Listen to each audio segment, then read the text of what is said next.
On this video, I'm continuing the life of Christ using a harmony of the Gospels. And I'm at the healing at Canaan of the nobleman's son. And we're at chapter 4 of John, verse 46 and following. What I'd like to do is read it and then look at it from the Greek and from the Hebrew. First of all, read it in the authorized version. He came therefore again unto Cana of Galilee, where he made the water wine. Looking at the Greek text of that verse 46, Eothen un palin eis tain kana tes Galileas, hapu apoiesin ta hudor oinon.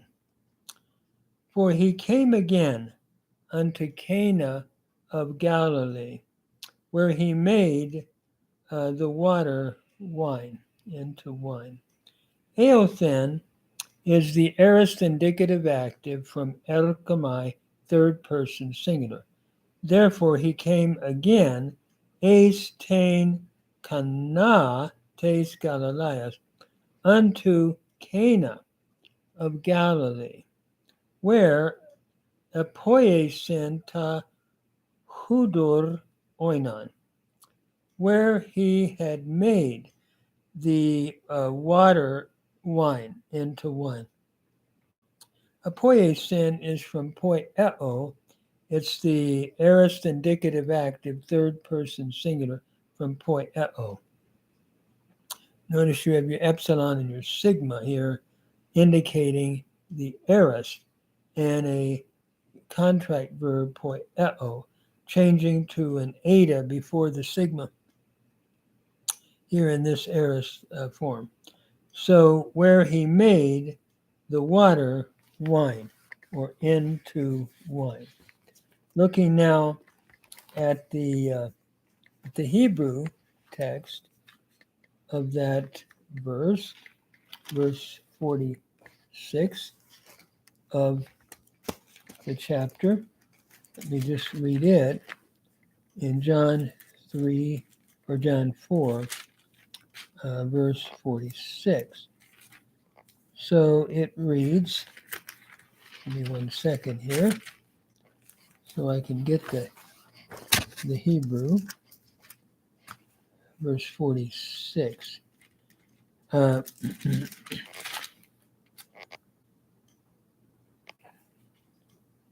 It reads, Vayavo Yeshua od hapa'am el Kana asher ba Galil makom shumo hamayim leyayin, where he had turned the water to wine.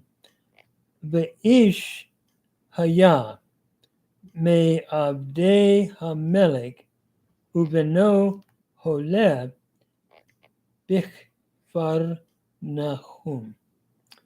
Let me just pick up the parallel phrase before I go on to the last part of that verse. By the way, I'm quoting from Delitzsch translation of the New Testament Greek. So it reads, verse 46 then, and it came to pass that he came, verse 45 I should say, unto the land of Galilee.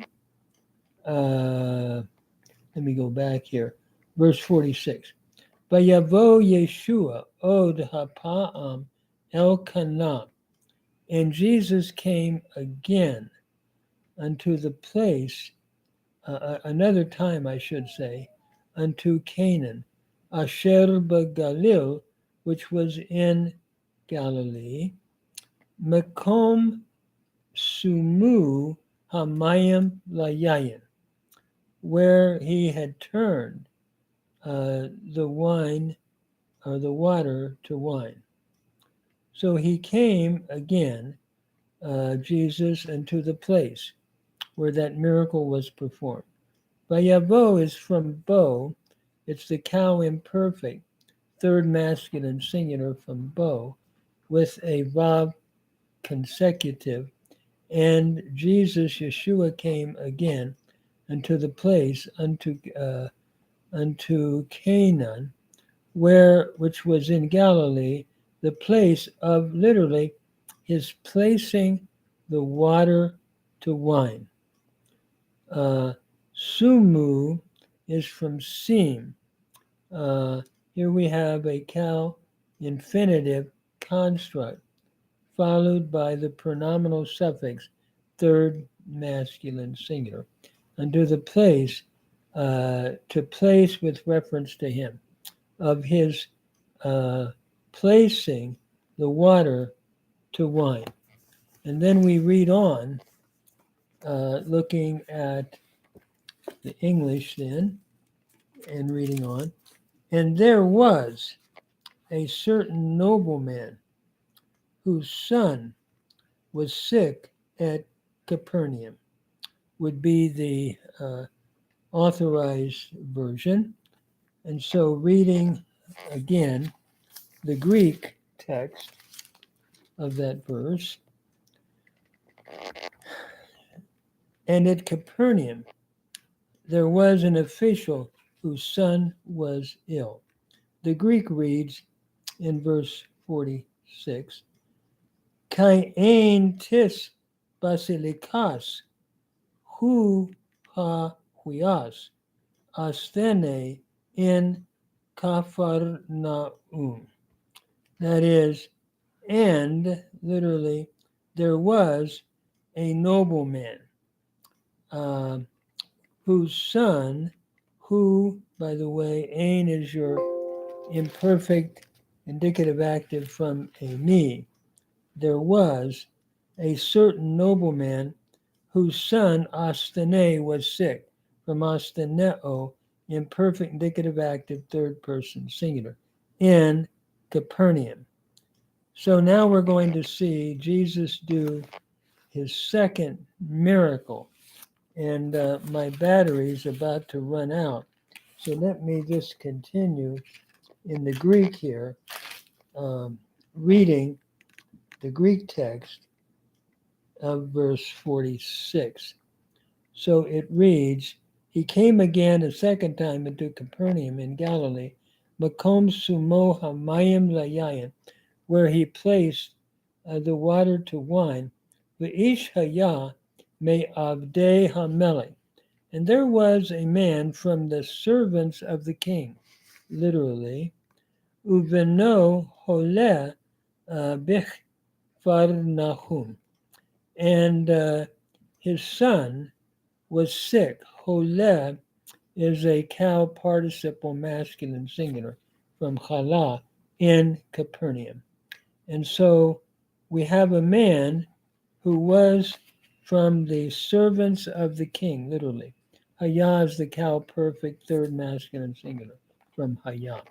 So looking at the Greek, looking at the Hebrew grammatically, I don't know whether this will help anyone, but I'm enjoying reviewing my grammar and also focusing upon the life of Christ. So he's going to do a miraculous healing from a distance of this man, showing his omniscience and his omnipotence. That is our Lord Jesus Christ.